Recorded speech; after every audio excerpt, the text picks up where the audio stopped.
can see already, it's already in good condition, but it's not in flip condition, right? There's a certain quality and standard that we do in our fix and flip properties to make sure we sell it fast. This is a good rental condition, but for a flip, we gotta add some value to it, right? So this is the top level, which is a 2-bedroom, 1 bath, and there's also a kitchen up here, so you can just follow us. Our vision is to open up some of these walls, square it off, make it look more modern. Here's the kitchen. You come here, Swap. Okay. Here's the kitchen, right here, which is we're going to make this kitchen a master bathroom. So it's gonna be an ensuite. The bedroom is here. We're gonna tear this wall down, tear this whole kitchen down, create an entrance. So now you have a master bedroom, and the kitchen's gonna be downstairs. So these units are exactly identical from top to bottom. The only thing that's different is that there's 2 bedrooms up here and there's 3 bedrooms downstairs. So imagine the kitchen downstairs looking exactly like this, right? We just gonna gut it, make it a brand new kitchen, right? The bathrooms, we don't really have no light in here. I gotta get the lights turned on. But you can just see the bathroom. It's a complete gut out. We're gonna make it brand new, give it a fresh look, and it's gonna sell fast. So the things that sell fast in these homes, when we do our fix and flip projects, that we make sure we do always is our kitchens and bathrooms, right? Because everybody knows it's usually, when you're doing fix and flip properties, usually a family that's coming to buy it, and the women usually sells the deal, right? So we gotta make it sure that, for me, when I tell, we can step in the kitchen because I know it's a little bit dark, or we can step in here again. When I tell my interior designers, right, I say, if the woman doesn't fall in love with this house as soon as they walk in, we didn't do a good enough job. I think the light might be better this way. Okay. I said we didn't do a good enough job. So now I want to be able to offer Pierre and Tasha like an opportunity to ask questions, to learn, to get some insight while we in this place. What y'all got? So how long is the process going to take? Or how long do you think it's going to take? I think the rehab is going to take 2 months. Okay. And that's conservatively, right? Mm-hmm. You just got so many different factors. We got a bunch of jobs that we got going on. We got to manage our people effectively to make sure that we're not just solely focused on this job, but we're focused on all the jobs that we got so we can keep everything going. Mm-hmm. But I think 2 months, we're already working on securing a buyer right now, like, because we know the area is hot, we know this product is hot, and we know that once we put it on the market, it's already gonna be sold. But if we can get things sold before we hit the market, like if we can get it sold next month, that's what we wanna do. Right. You know what I mean?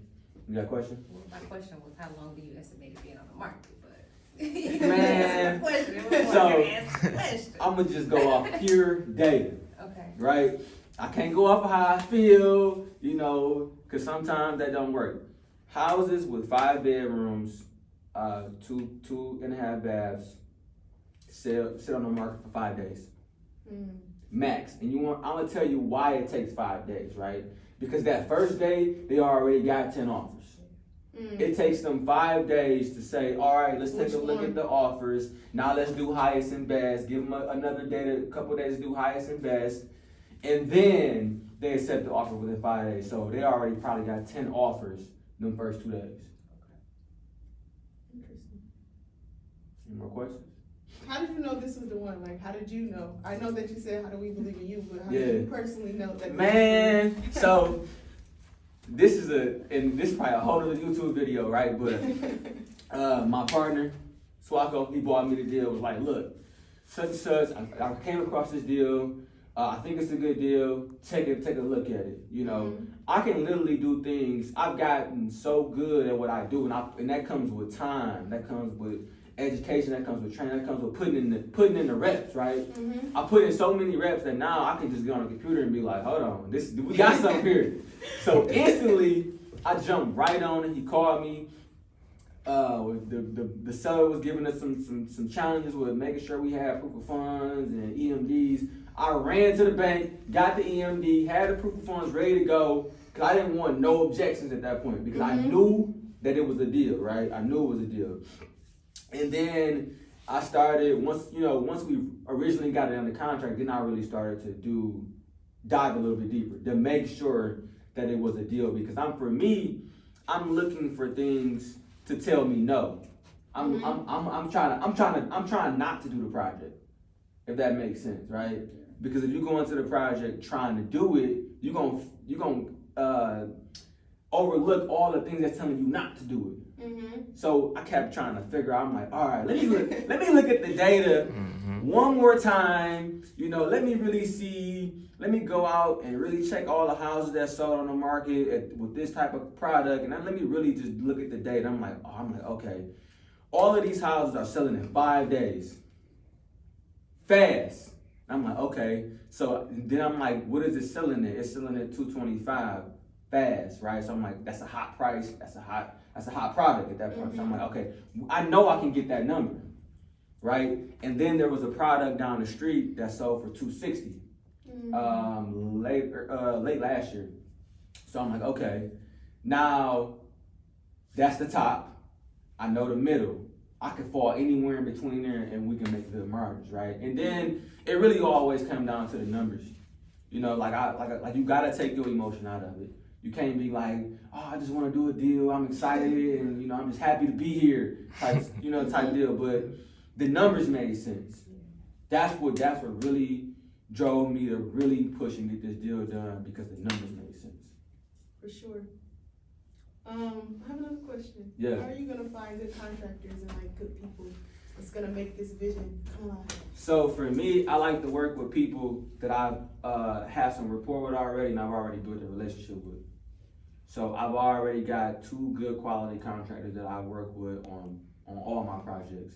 Now I'm always looking for more contractors because we're constantly busy, and they only can do so much, right? But I try to keep majority of my stuff, like 75% of the stuff that I do, in their hands. And then I might try out some small things, like 25% of the stuff with some new contractors, just to test them out. And if you prove right, then you get more work. But I'm not gonna start off giving people that I have no rapport with, no experience with.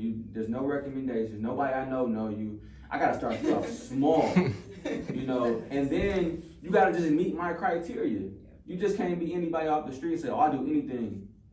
Like, nah, because if you do everything, then what are you great at? Yeah. And that's the question I always ask you. What are you great at? Like, what do you like to do? What are you a great carpenter? Are you a great plumber? What are you licensed in? And then that's when I'm like, all right, I'm gonna put you what you're good at first. And then if you prove yourself, then you can get more work. For sure. Yeah. That's a good answer. Yeah. Yeah. What you got? Like you thinking over there? No, I'm just You sure? Any more questions? For me, I think I'm good right now. Yeah. I'm good. All right. So again, I want to thank y'all. Like this was me letting y'all see the property, because I know y'all trusted in me, right? Like y'all didn't have to, give me the money to invest in this property. Y'all did not have to, but I thank y'all for believing in me. I wanted to make sure y'all seen the project. I wanted to make sure y'all been in this space, really get a good feel for it, and see the before, right? Because when you see the after, your mind gonna be blown. You're gonna be like, bro, that's crazy. this not the same house. Like, I don't care what you seeing. Where's the house that we seen the first time? Because that's the level of quality that we like to put in all our projects, right? For sure. So again, if you are looking to passively invest, feel free to reach out to me. I'm giving people opportunities to passively invest in the Detroit market, where I have experience at, where I have a credibility at, where I've made money at, right? And for me, I'm going to put the people that invest in my projects in the best position to make money, because if they don't make money, then I don't make money, right?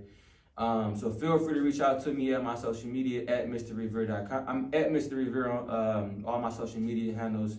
And that's it, family. I appreciate y'all time. All right, peace.